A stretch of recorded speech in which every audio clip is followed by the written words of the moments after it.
जब ये शारीरिक कार्यक्रम प्रारंभ हुए तो उसी क्रम में पहला जो संचलन, पथ संचलन यानी संघ के पूर्ण गणवेश में स्वयंसेवक जब एकत्रित होकर पूरे अनुशासन के साथ एक जिसको सामान्य भाषा में लोग परेड कहते हैं, उस तरीके से रास्ते पर संचलन जब करते हैं तो वो क्रम पहले 1926 में ये संचलन हुआ था। और वो आज जिसको हम संघ का मुख्यालय बोलते हैं, वहाँ से मोहितेवाड़ा, वहाँ से संचलन प्रारंभ हुआ था। और वो यहाँ पर हनुमान नगर में राजा बख्शा मंदिर है, वहाँ तक ये संचलन आया था। राजा बख्शा मंदिर का भी महत्व है क्योंकि यहाँ जो भोसले राजा थे वो अपने महत्वपूर्ण कार्यों के लिए हमेशा राजा बख्शा मंदिर में दर्शन करके अपने कार्य को प्रारंभ करते थे। एक तरीके से महाराष्ट्र में जो सीमोल्लंघन का महत्व है, उस दृष्टि से संघ कार्य का जो ये पहला पथ संचलन था वो 1926 के विजयादशमी में प्रारंभ हुआ और इस तरीके से ये प्रारंभ हुआ।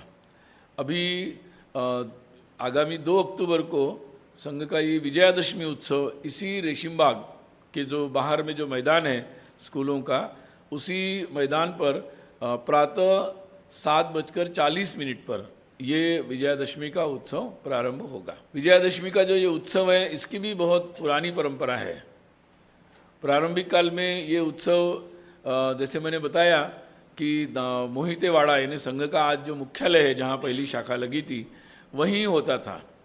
उसके बाद जब जैसे धीरे धीरे स्वयंसेवकों की संख्या बढ़ती गई और इसका स्वरूप और आकार भी बढ़ता चला गया, तो फिर कुछ वर्षों तक ये उत्सव जो था वो पश्चिम नागपुर में जो पटवर्धन ग्राउंड है, यशवंत स्टेडियम के जो स्थान है वहीं पर, तो वहाँ पर कई वर्षों तक ये उत्सव चला।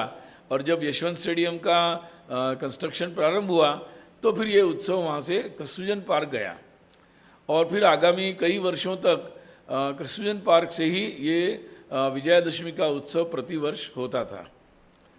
बाद में लगभग 95 का जो 94 तक वहाँ तक उत्सव चला।